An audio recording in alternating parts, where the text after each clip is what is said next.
Bismillahirrahmanirrahim. Assalamualaikum warahmatullahi wabarakatuh. Alhamdulillah wassalatu wassalamu ala Rasulillah wa ala alihi washabihi wa man sara ala nazi bi ihsani illa yaumidin wa ba'd. Sahabat Wakaf TV, tidak ada kata yang pantas kita ucapkan selain kata bersyukur kepada Allah Subhanahu wa taala karena atas segala nikmat karunia yang telah Allah limpahkan kepada kita semua. Sehingga kita bisa dapat berkumpul kembali dalam acara kajian berkah Ramadan bersama BWA. Salawat dan salam senantiasa tercurahkan kepada uswah hasanah kita, Nabi besar Nabi Muhammad SAW. Sahabat Wakaf TV yang dari mata Allah, kajian berkah Ramadan hadir setiap harinya selama bulan Ramadan, mulai pukul 4 sore hanya di channel Wakaf TV. Bulan Ramadan telah tiba, saatnya kita bersuka cita untuk memanen pahala. Sibukkan diri dengan ibadah dan mengaji agar iman semakin kuat terpatri.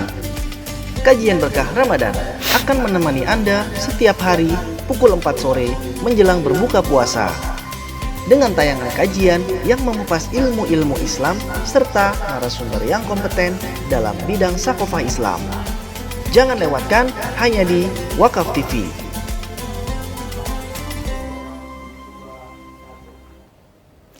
Sahabat Wakaf TV yang dirahmati Allah, alhamdulillah kita kembali hadir kembali dalam kajian berkah Ramadan BWA. Saat ini kita akan membahas tema yaitu jangan abaikan Al-Quran.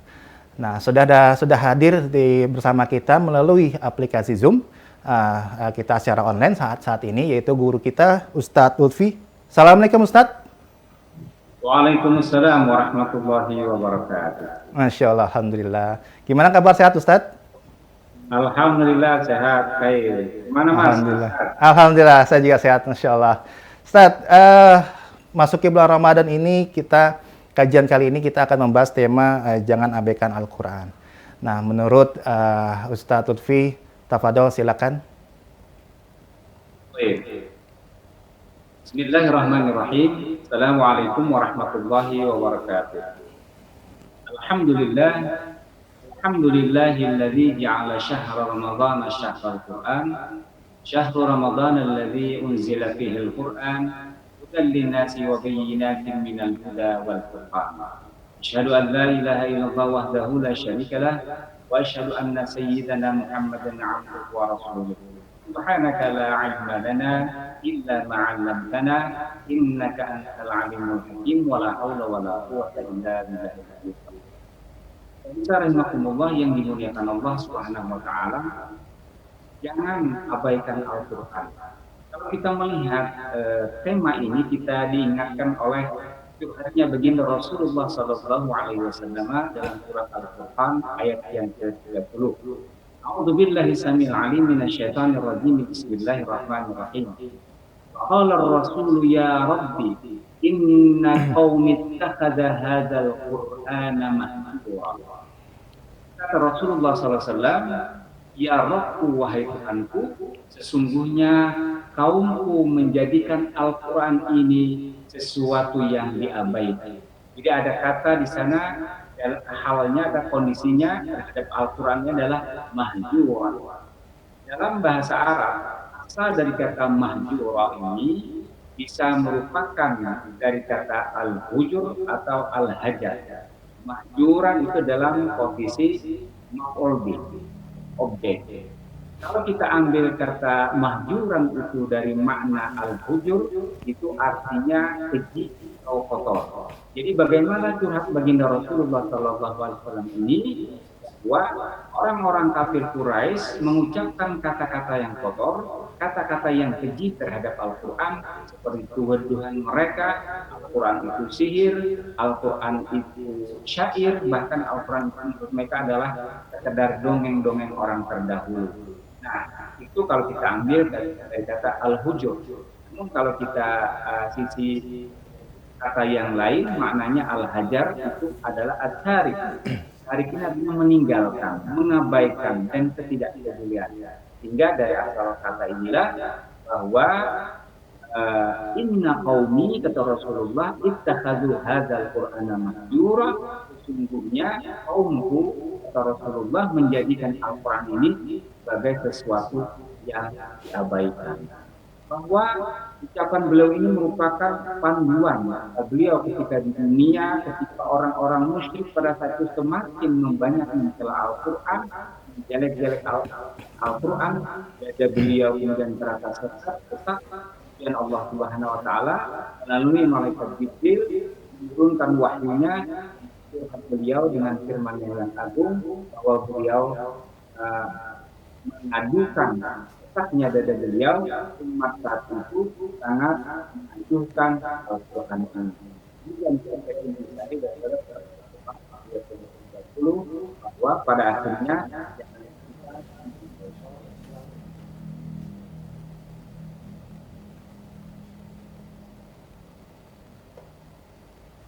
Ya, Ustadz, tadi ada Ustadz Lutfi menyinggung terkait Quran surat Al-Furqan ayat 30.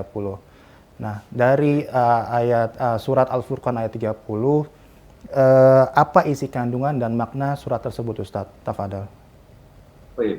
Jadi memang ayat yang mulia ini surat Al-Furqan ayat yang ke-30 bahwa Allah Subhanahu wa taala mengabadikan bagaimana keluh kesah dari kekasihnya baginda Rasulullah SAW akan sikap dari orang-orang kafir Quraisy yang sangat tidak peduli terhadap Al-Quran. Jadi beliau curhat kepada Allah Subhanahu wa taala, dan ini barangkali juga penting kita ambil ibrah. Curhat itu ya sepantasnya kepada Allah Subhanahu wa taala, jangan kepada medsos misalnya. Betul. Baginda Rasulullah SAW curhat bahwa semakin berat dada beliau, semakin sesak dada beliau akan cemoohan, akan tuduhan-tuduhan yang kotor terhadap Al-Quran. Dan mereka sangat-sangat tidak peduli terhadap Al-Quran. Dalam ayat yang lain, orang-orang kafir Quraisy bahkan sengaja membuat gaduh, ya, terhadap ketika baginda Rasulullah SAW menyampaikan Al-Quran. Allah Subhanahu wa taala berfirman di dalam surat Fussilat ayat ke-26, "Wa qala alladziina kafaru la tasma'u li hadzal Qur'an." Kata orang-orang kafir, ya janganlah kalian, kata orang-orang kafir itu, mendengarkan Al-Quran ini. Wal qaw, beribut-ributlah kalian ya, terhadap ketika baginda Rasulullah SAW menyampaikan Al-Quran, agar itu sebagai saingan, ya, la'allakum taghlibun, agar kalian bisa mengalahkan ini Al-Quran. Jadi demikianlah sehingga baginda Rasulullah SAW aduan atau curhat yang paling pas adalah dia kepada Allah Subhanahu wa taala, dan itu diabadikan Allah dalam ayat yang mulia ini. Wa qala ar-rasulu ya rabbi inna qaumi ittakhadhu hadzal qur'ana mahjura. Berkata Rasulullah sallallahu alaihi wasallam, ya Rabbku, sesungguhnya kaumku menjadikan Al-Qur'an ini sesuatu yang diabaikan. Itulah yang dicari dari surat Al-Furqan ayat yang ke-30. Ya. Masya Allah. Sahabat wakaf, tadi sudah disinggung dan disampaikan oleh Ustadz Lutfi bahwa kalau kita punya masalah, kalau kita punya ada sesuatu kendala, jangan curhat di media sosial. Karena itu mungkin saja akan memperburuk situasi kita. Kalau kita punya masalah, kita curhat kepada Allah Subhanahu wa taala. Betul begitu, Ustadz ya? Baik. Masya Allah. Ustadz, Al-Quran itu kan petunjuk bagi umat manusia.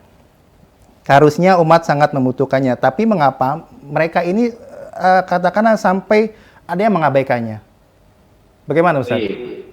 Nah, secara sederhana memang ini sesuai atau berkait dengan pemahaman. Ya, ini faktor eksternal bahwa perilaku seseorang yang seharusnya Al-Quran itu dijadikan sebagai petunjuk, sebagai jalan hidup, namun kenapa cuekkan begitu ya. Ini adalah sesuai dengan bahwa kalau kita lihat memang tidak sedikit umat ini yang tidak paham terhadap Al-Quran, tidak paham terhadap isi Al-Quran.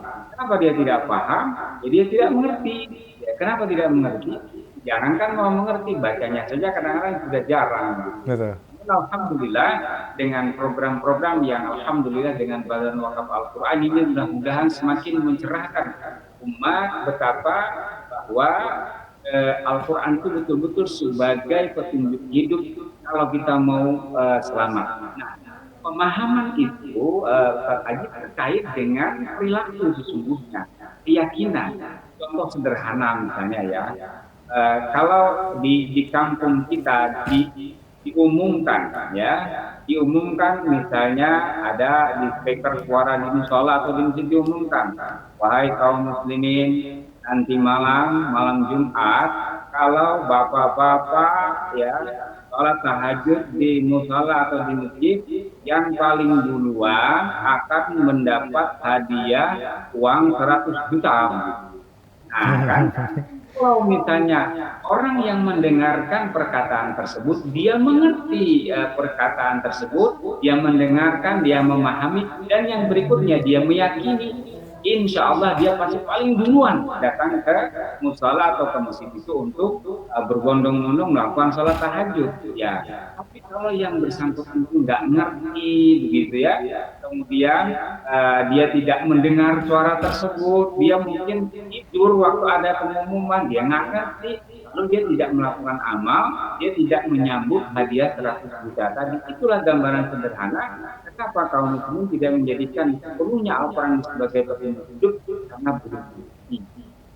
Itu barangkali faktor eksternal. Namun juga dibarengi dengan faktor internal tadi ya. Kemudian yang berikutnya faktor eksternal, faktor dari luar.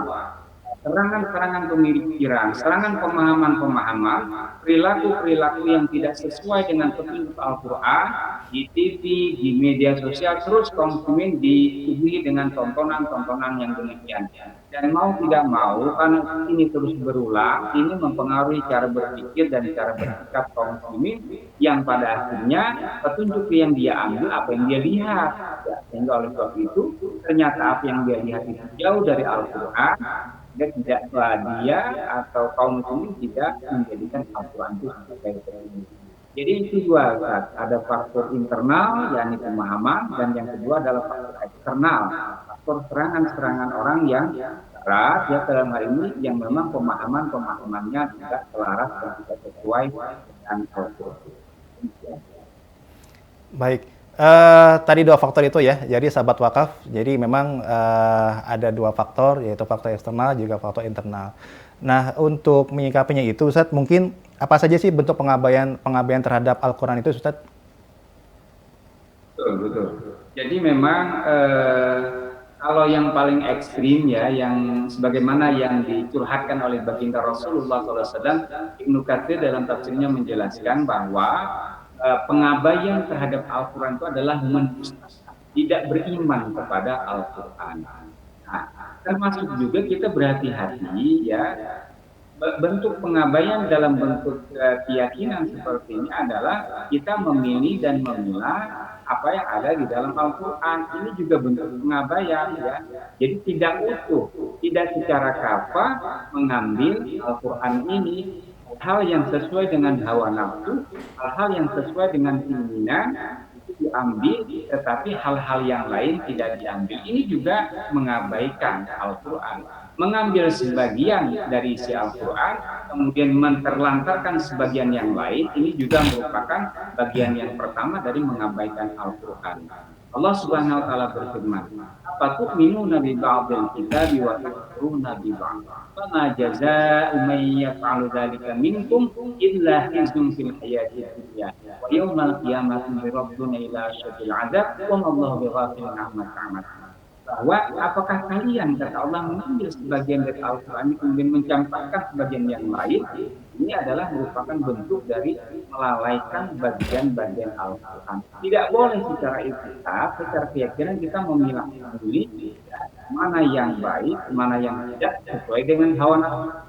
Contoh yang paling sederhana gitu ya, kita ini kan saat aja musim di Ramadan ya, kita pasti ingat sekali ya ayyuhalladzina amanu kutiba alaikumusiyam kama kutiba alal ladzina min qablikum la'allakum tattaqun. Itu ayat Al-Baqarah 183. Sesungguhnya juga ada ayat yang serupa yang redaksinya mirip ya, temanya saja berbeda. Ya ayyuhalladzina amanu kutiba alaikumul qisas fil qatl. Wahai orang-orang yang beriman, diwajibkan kutiba, artinya diwajibkan Nah, salah satu bentuk melalaikan Al-Quran itu adalah kita mengambil sebagian, tapi kita lalai kepada sebagian yang lain. Jadi udhulu fi silmi kafah, ya. Ambillah Islam itu secara menyeluruh. Ya, jadikanlah petunjuk Al-Quran ini jangan sepenggal-penggal. Ini yang pertama dari sisi keyakinan. Kemudian yang kedua, mengabaikan juga adalah tidak mau menyimak, mendengarkannya, bahkan membuat kegaduhan yang dilakukan oleh orang-orang kafir Quraisy saat itu. Jadi jika Al-Quran dilantunkan, dia ribut sendiri. Gitu. Ini juga termasuk mengabaikan Al-Quran. Kemudian yang ketiga, bahwa enggan merenungi, tadabbur dan memahami kandungannya. Insya Allah ya, kalau Al-Quran kita kita resapi, ya, misalnya ya Rasulullah SAW menganjurkan kepada kita ketika melek mata kita baca surat Ali Imran, mentadabburi ya surat Ali Imran yang terakhir. Inna fi khalqis samawati wal ardh wa ikhtilafil laili wan nahari la ayatin li ulil albab. Ya, kita merenung sejenak begitu. Misalnya ya ada juga firman Allah, Iqra bismi rabbikal ladzi khalaq khalaqal insana min 'alaq. Bacalah dengan nama Tuhanmu, kamu yang menjadikan manusia dari alaq. Alaq itu dalam bahasa Arab adalah implantasi, pelekatan. Ini Masya Allah tuh Pak. Jadi begitu tepat ya, Al-Quran telah turun ribuan tahun yang lalu, tapi memilih bahasa manusia diciptakan dari alaq. Di alaq itu sesuatu yang menempel. Jadi kalau dalam ilmu kedokteran kan terjadi fertilisasi, dia akan terjadi penempelan zigot. Nah, yang kalau dalam kondisi tidak aman, dia bisa jadi jatuh, keguguran. Coba Al-Quran menggambarkan dengan pas Iqra bismi rabbikal ladzi khalaq. Ini tidak mungkin akan dicapai kalau kita tidak melakukan tadabbur. Jadi kalau kita tidak tadabbur, tidak memahami kandungannya, ini juga termasuk melalaikan daripada Al-Quran. Kemudian malah berpaling darinya, ini yang kelima. Berpaling dari Al-Quran, alhamdulillah. Kemudian yang terakhir adalah termasuk mengabaikan isi Al-Quran, itu adalah tidak mau menjalankan perintahnya dan tidak menjauhi larangan-larangan yang ada di dalam Al-Quran. Ya. Jadi kadang-kadang Al-Quran sekedar hanya dibaca, bahkan Al-Quran hanya sekedar dihafal, Al-Quran dilombakan di mana-mana. Tapi ketika Al-Quran mengatakan apa jahiliyah yabghun wa man ahsanu minallahi hukman, apa hukum jahiliyah yang ingin kalian terapkan? Sesungguhnya hukum Allah Al-Quran ini jelas sanatnya, bukan seperti aturan-aturan buatan manusia yang sanatnya itu dari orang-orang kafir, ya, dari filosof-filosof yang jauh daripada petunjuk dari Allah Subhanahu wa taala. Itulah kira-kira bentuk pengabaian, ya, mulai dari menganinya, kemudian menyanyikan sebagian-sebagian, dengan melaksanakannya, tidak mau mentadabburinya, kemudian berpaling, membuat gaduh ketika Al-Quran diperdengarkan. Itulah beberapa bentuk daripada mengabaikan Baik, sahabat wakaf, tadi sudah dijelaskan bahwa kita jangan setengah-setengah untuk bisa mengamalkan Al-Quran. Jadi cuma diambil setengah-setengah bagian. Itu yang mengacaukan ya Ustadz ya, bahwa yang kita mau ambil secara nafsu kita, betul ya Ustadz ya. Kita mengambil sebagian ini dan kita mengabaikan yang ini. Nah, yang mau saya tanyakan dalam ayat tersebut bahwa ada pernah Rasulullah SAW pernah curhat kepada Allah, khawatir bahwa umatnya akan mengabaikan Al-Quran. Nah, apa latar belakang Rasulullah SAW sampai curhat kepada Allah terkait latar belakang itu, Ustaz? Tafadhol. Latar belakang ayat ini bahwa disebutkan oleh para mufassir, salah satunya Ibnu Katsir mengatakan bahwa ucapan ini terlahir, curhatnya Rasulullah SAW terlahir karena memang pada saat orang-orang musyrik tidak mau memperhatikan dengan khusyuk mendengarkan Al-Quran dengan baik ya. Sehingga Allah Subhanahu wa taala menurunkan ayat ini, wa qalal ladzina kafaru, dan bahkan mereka meribut ya, ribut terhadap Al-Qur'an. Sebagaimana firman Allah di dalam surat Fussilat ayat 26, wa qalal ladzina kafaru la tasma'u li hadzal Qur'an. Jadi memang sengaja orang-orang kafir mengatakan, sampean jangan dengerin Al-Qur'an, la tasma'u li hadzal Qur'an wal ghaw, bahkan ributlah begitu ya terhadap ketika Rasulullah SAW membacakan Al-Quran, la'allakum taglibun, agar kalian bisa mengalahkan Al-Quran itu, kata orang-orang kafir Quraisy ya. Jadi saat dibacakan Al-Quran, mereka berbuat gaduh, bahkan mereka memalingkan kepada syair-syair jahiliyah ya, yang tidak bermutu, kemudian nyanyian-nyanyian yang melalaikan dari Allah Subhanahu wa taala. Lalu turunlah ayat ini. Sebab nuzul ayat ini adalah demikian. Namun hadirin yang dirahmati Allah Subhanahu wa taala, meskipun ayat ini adalah latar belakangnya diturunkan untuk Quraisy saat itu, namun dalam kaidah memahami Al-Qur'an, kita memahami bagaimana umumnya lafaz ya, bukan pada khususnya sabab. Jadi ada satu kaidah, al-ibratu bi umumil lafzi la bi khususis sabab. Bahwa al-ibrah atau pengertian itu diambil dari umumnya lafaz ya, bahwa janganlah melalaikan Al-Qur'an ya. Jadi ini berlaku untuk siapapun ya. Untuk saat itu asbabun nuzulnya adalah latar belakang turunnya ayat kepada kafir-kafir Quraisy yang sengaja mereka melalaikan atau mengabaikan Al-Qur'an. Namun ini juga berlaku kepada umat Muhammad saat ini, janganlah mengabaikan Al-Qur'an. Jadi meskipun latar belakang ayatnya adalah kepada kafir Quraisy, namun ya meskipun itu curhat Rasulullah kepada Allah Subhanahu wa taala, namun ibrahnya, pengertiannya adalah kita jangan sampai mengabaikan dalam bentuk-bentuk yang sudah tadi dikatakan. Baik, Ustadz, tadi Ustadz Lutfi berulang-ulang bahwa menyebutkan jangan sesekali kita mengabaikan dari Al-Quran tersebut. Nah, pertanyaan saya adalah apa resiko bagi orang-orang yang mengabaikan Al-Quran tersebut, Ustadz? Jadi risiko atau ancamannya seperti apa, Ustadz, yang akan diterima kita bagi orang-orang yang memang mengabaikan Al-Quran itu? Nauzubillah. Al-Quran hudal linnasi wa bayyinatin minal huda wal furqan ya.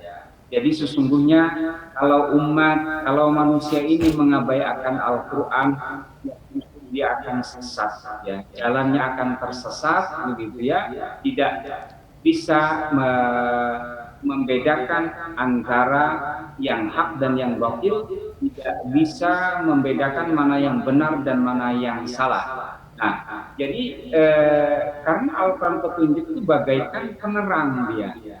Bayangkan kita berjalan di tengah kegelapan malam, ya, kemudian tidak ada cahaya. Bahkan kalau dalam surat Al-Baqarah itu orang-orang Yahudi yang tidak menjadikan petunjuk dari Allah Subhanahu Wa Taala, mereka bagaikan berjalan di kegelapan malam. Ini adalah kalau kita di dunia, ya, kita juga akan mendapatkan persoalan-persoalan, ya, mungkin barangkali dari sisi fisik dunia akan didapatkan, tapi kebahagiaan hidup, ketentraman batin itu tidak bisa diraih. Yang berikutnya secara sosial kemasyarakatan, kalau Al-Quran sebagai hukum-hukum Allah Subhanahu wa Ta'ala tidak dijalankan, maka sungguh dia akan menjadikan berbagai khusumat sebagai malapetaka. Allah Subhanahu wa Ta'ala berfirman misalnya, Zaharal fasadu fil barri wal bahri bima kasabat aydin nas yudhiqahum ba'da alladhi 'amilu la'allahum yarji'un. Zaharal fasadu fil barri wal bahri bima kasabat aydin nas. Telah nampak kerusakan di darat dan di lautan akibat ulah tangan manusia. Ini kan kami dari Kalimantan, ya, masih teringatlah bagaimana Kalimantan yang tadinya aman-aman saja, katanya tidak ada gempa ya, tidak ada angin topan juga, tapi ternyata diterjang banjir gitu. Hampir tidak ada satu di Kalimantan Selatan ini tidak ada satu kabupaten pun yang lepas dari banjir tersebut. Nah ini apa? Karena bima kasabat aydin nas, ya, karena perilaku manusia. Nah, dan perilaku yang manusia pada akhir ayat itu la'allahum yarji'un, akan agar mereka kembali. Dan hadirin rahimakumullah, sesungguhnya juga banyak sekali umat-umat terdahulu yang dikisahkan oleh Al-Quran bagaimana mereka dihancurkan oleh Allah Subhanahu wa Ta'ala karena memang perilaku-perilaku buruk mereka, yang karena memang mereka berpaling dari petunjuk Allah Subhanahu wa Ta'ala. Tidak akan jauh beda kalau umat saat ini berpaling dan jauh dari Al-Quran, sungguh mereka akan terjerembab kepada kenistaan kehidupan dunia. Bahkan kadang-kadang tidak sedikit ya, karena mengabaikan Al-Quran dalam masalah-masalah tata pergaulan laki-laki dan perempuan, perilaku-perilaku yang terjadi pada akhirnya jatuh kepada perilaku yang seperti binatang. Bahkan al-hum adal, kata Al-Quran, bahkan perilaku mereka lebih buruk daripada binatang. Nah, itu di dunia akan terjadi kesengsaraan. Misalnya saja di dalam ayat surat Al-Baqarah ayat 85 tadi dikatakan, fatu'minuna bi ba'dil kitabi wa takfuruna bi ba'd, fama jazaa'u man yaf'alu dzalika minkum illa khizyun fil hayatid dunya. Tidak adalah orang yang mengambil sebagian daripada ayat Al-Quran adalah kehinaan, khizyun fil hayatid dunya. Wa yaumal qiyamati yuraduna ila asyadil adzab, dan di akhirat nanti dia akan dikembalikan kepada azab yang sangat pedih. Naudzubillah, naudzubillah. Jadi sangat-sangat berbahaya baik di dunia maupun di akhirat kelak kalau umat ini, kalau manusia ini mengabaikan pesan-pesan, petunjuk-petunjuk dari demikian. Baik Ustaz Lutfi, alhamdulillah, masya Allah, begitu panjang lebar tadi pembahasannya. Nah, Ustadz, sering kali kita melihat ya di dunia sekarang ini bahwa banyak orang mungkin mengetahui dari contoh di surat Al-Baqarah itu kita dilarang untuk memakan riba, Al-Maidah dilarang kita untuk makan makanan babi atau alkohol dan segala macam jenisnya gitu. Tetapi kita melanggar itu, kita mengabaikan itu. Apa yang salah terhadap orang itu, Ustaz? Tafadhol. Memang ya, Al-Quran ini bisa terlaksana dia setidaknya kita melihat ada 3 fondasi. Yang pertama adalah ketakwaan, kekuatan ketakwaan individu. Dia paham, dia betul-betul mengimani ayat, dia paham ayat-ayat tentang riba, dia paham ayat-ayat tentang haramnya khamar, dia betul-betul meyakini tentang ayat-ayat haram makan daging babi. Kemudian pada saat tertentu yang bersangkutan bisa ya untuk tidak melanggar ayat-ayat Allah ini. Ini pilar yang pertama adalah kekuatan individu. Pilar yang kedua adalah kawalan masyarakat. Ada saling nasihat menasihati. Kadang-kadang ada seseorang itu dia secara individu bagus, tapi dia lupa. Nah, faktor yang kedua ini juga bisa berpengaruh ya. Kalau misalnya saling menasihati tidak berlangsung dengan baik, individu juga kurang yakin, kurang memahami secara mendalam petunjuk-petunjuk Allah, jadi pelanggaran-pelanggaran terhadap syariat, terhadap petunjuk Quran. Dan yang ketiga adalah banyak ayat-ayat di dalam Al-Quran ini yang tidak bisa memang secara utuh dilaksanakan kecuali dengan suatu sistem kehidupan. Jadi baginda Rasulullah Sallallahu Alaihi Wasallam ya, ketika di Madinah beliau secara tegas ya melaksanakan Al-Quran ini secara utuh dalam bentuk negara, dan itulah yang bisa melaksanakan, bisa menyelesaikan persoalan-persoalan tadi. Ya, kadang-kadang begini Mas, ada orang yang dia kayak riba saat ini sebenarnya umat sekarang itu sesungguhnya sudah banyak sekali paham bagaimana haraman riba begitu ya.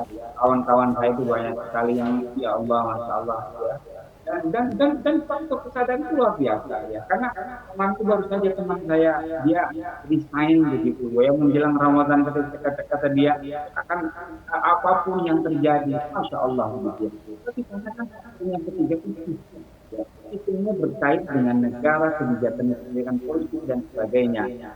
Tiga faktor inilah yang ya, individu, faktor masyarakat, adanya amar ma'ruf nahi munkar, nasihat menasihati, adanya kepedulian dalam kita bermasyarakat. Itu yang ketiga adalah bagaimana sistem yang kita memiliki kekuatan. Ya. Kalau misalnya dulu saya masih ingat zaman Pak Harto gitu ya, saya masih ingat sekali ketika waktu itu diwajibkan ya kepada seluruh sekolah untuk melakukan pesantren Ramadan. Nah, Masya Allah. itu ada satu pun masalah itu kuatnya luar biasa. Namun tetap saja kita harus melakukan, memperkuat akidah kita, ya, kemudian saling menasihati, dan mudah-mudahan suatu ketika ya orang-orang yang memiliki kebijakan politik sadar bahwa sesungguhnya hanya dengan Al-Quran lah segala persoalan ini bisa terselesaikan. Dan orang-orang yang sedikit-sedikit tadi misalnya dia lupa, kemudian bandel ya mau nyicipin daging babi misalnya ya, itu akan diselesaikan dengan sebuah sistem hukum yang dilakukan oleh negara. Demikian. Baik Ustadz. Nah, apakah teman sekeliling kita itu berpengaruh juga Ustadz? Bagaimana Ustadz? Oh ya, betul. Ya. Jadi memang kadang-kadang kita tuh bukan sok sombong begitu ya, tapi betapa orang-orang pendidik kita itu sangat-sangat mempengaruhi kita ya. Jadi hanya barangkali orang-orang tertentu yang kuat ya, yang dia katakanlah bisa justru dia mempengaruhi, tapi kebanyakan kadang-kadang kebanyakannya adalah terpengaruh begitu. Demikian. Baik, Masya Allah. Terkait apa tadi namanya ya, bagaimana supaya kita beristiqomah terus dalam menjalani menjadikan Al-Quran ini sebagai petunjuk sehingga kita tidak mengabaikannya. Tafadhol Ustaz. Mungkin pembahasannya agak sedikit panjang nih Ustaz. Silakan. Nah, memang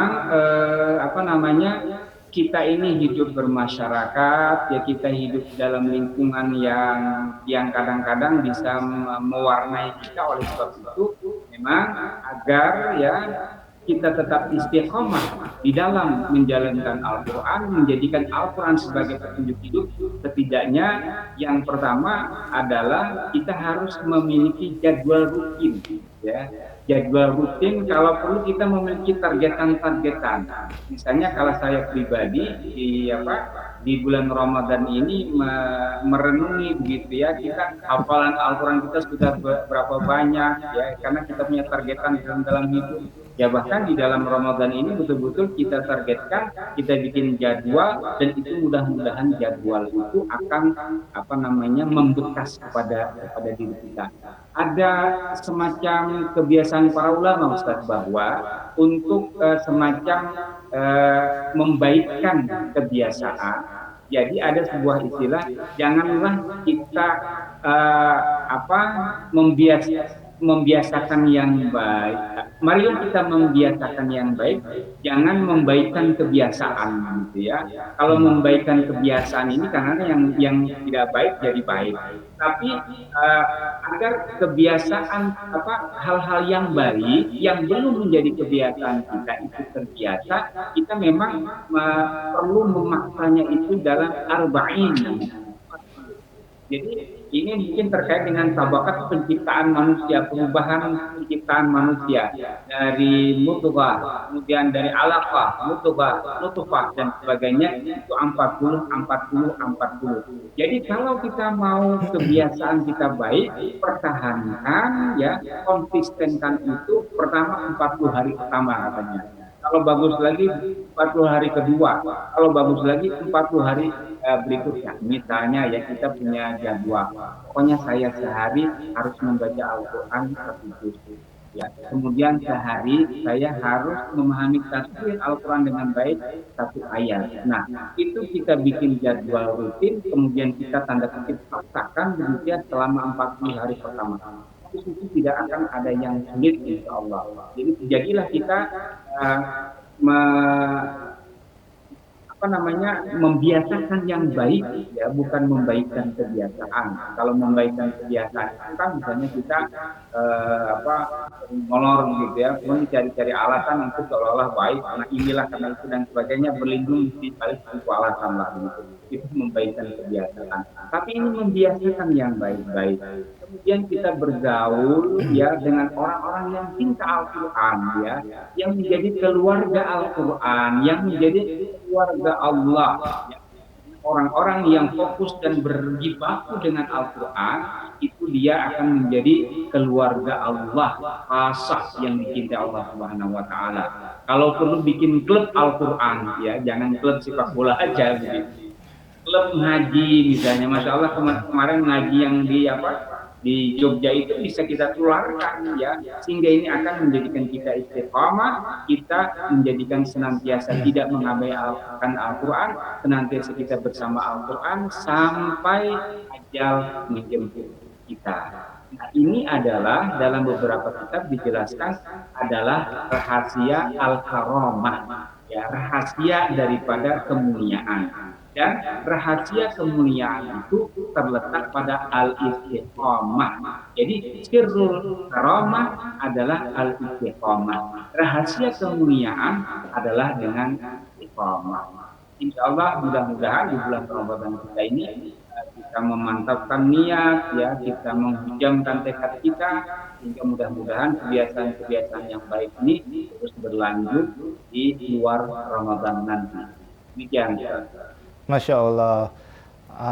Para sahabat wakaf yang dirahmati Allah. Jadi kita harus istiqomah. Jadi kita harus punya jadwal-jadwalnya nih, terkait jadwal yang kita harus mau apa, seperti apa, ingin mencapai cita-citanya untuk menaikkan seperti apa. Seperti itu Ustaz ya. Nah, saya tertarik tadi terkait ini Ustaz, pembicaraan Ustaz tadi membaikkan kebiasaan. Nah, mungkin penjelasan dan contohnya yang lebih, Ustaz, tadi ada contoh mungkin mengulur-ngulur waktu ya, membaikkan yang baik-baik, yang salah gitu menjadi baik gitu ya. Ya. Mungkin penjelasan yang lebih lanjut, Ustaz, yang lebih detailnya dan contohnya seperti apa, Ustaz? Silakan. Sebelum mungkin nanti kita kesimpulan.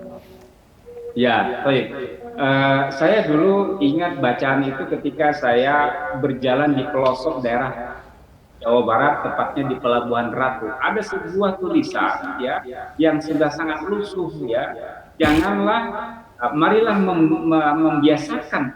membiasakan yang baik-baik, jangan membaikkan kebiasaan. Ya. Membiasakan yang baik itu kadang-kadang misalnya contohnya ya, kita belum memiliki kebiasaan menghatamkan Al-Quran ya. Nah, itu kan baik, jadi kita harus biasakan.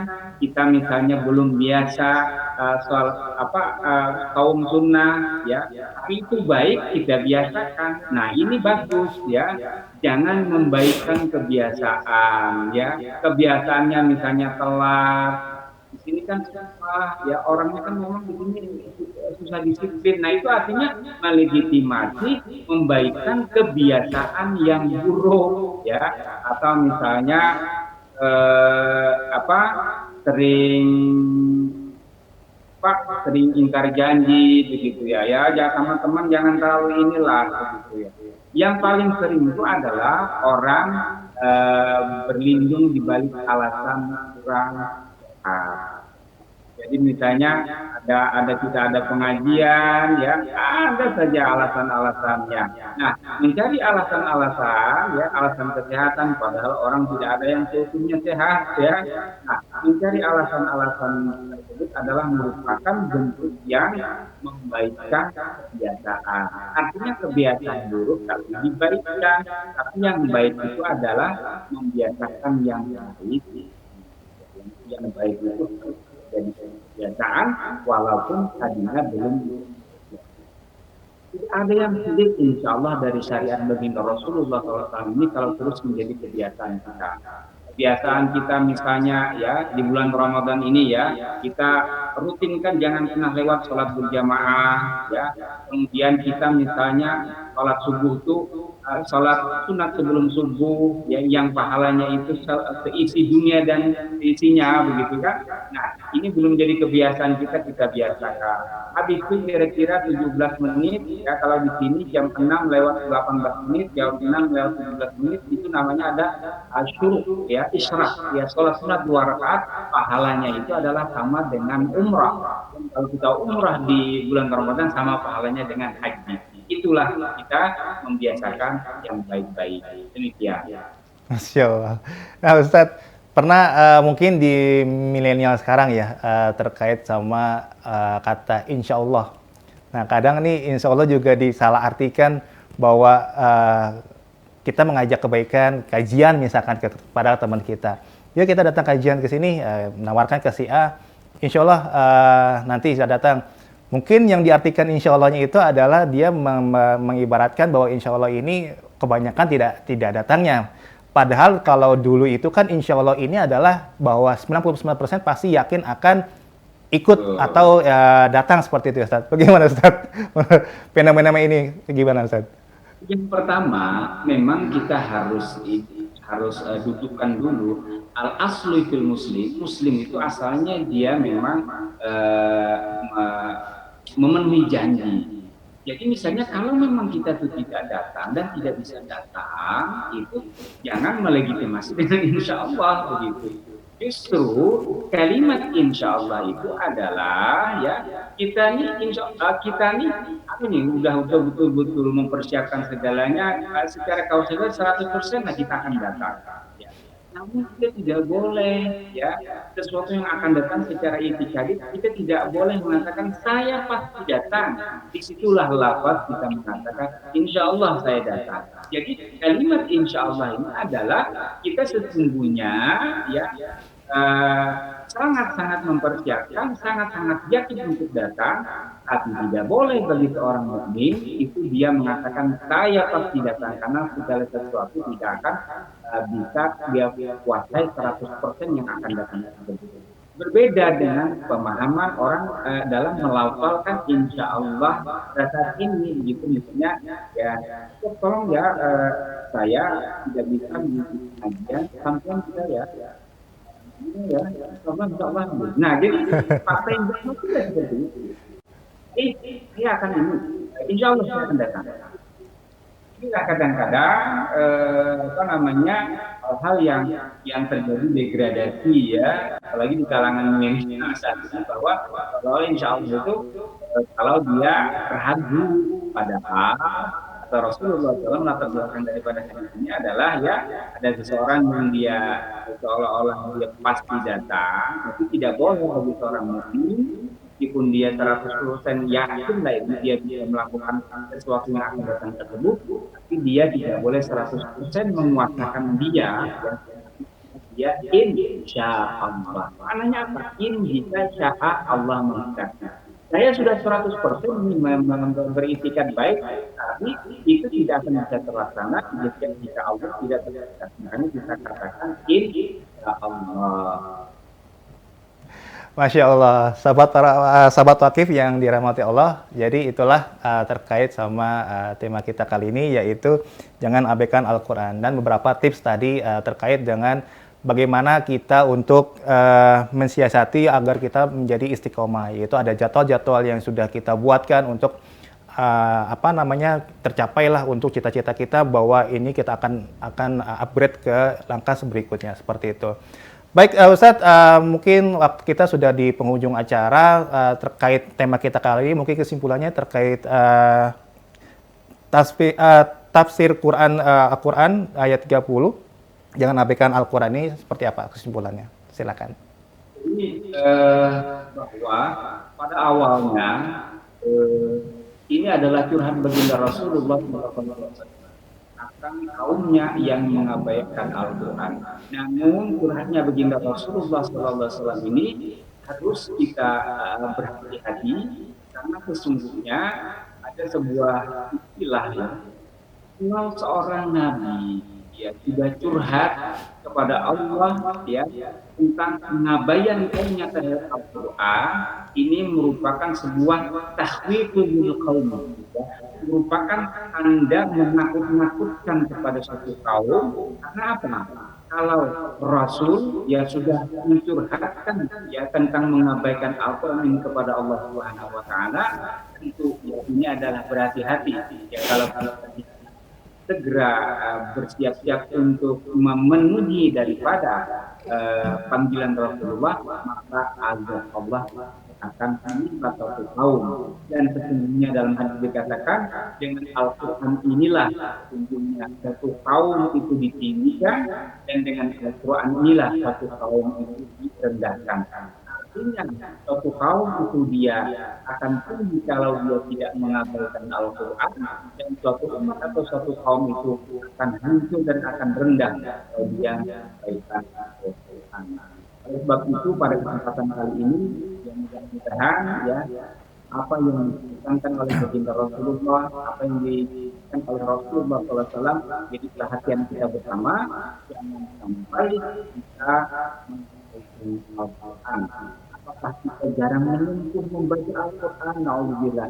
Apakah kita sudah jarang memaknainya atau malas merenunginya? Ya, janganlah kita berperilaku jauh dari itulah hal-hal yang barangkali ya, kita lakukan sampai Baik, sahabat wakaf yang dari mata Allah, syukur alhamdulillah kita sudah di penghujung acara, bahwa tadi sudah disampaikan oleh Ustadz Lutfi. Ustadz Lutfi, terima kasih atas ilmu yang telah disampaikan. Semoga menjadi keberkahan buat kita semua. Semoga Allah Subhanahu wa taala selalu memberikan Ustadz kesehatan. Amin ya rabbal alamin. Sahabat wakaf yang dirahmati Allah, berakhir sudah kajian berkah Ramadan BWA kali ini. Saksikan terus kajian berkah Ramadan setiap hari selama bulan Ramadan mulai pukul 4 sore. Salurkan wakaf terbaik Anda melalui Wadan Wakaf Al-Quran. Akhir wakalam, Assalamualaikum warahmatullahi wabarakatuh. Terima kasih Ustaz. Assalamualaikum warahmatullahi wabarakatuh. Jazakumullah khair. Jazakallah.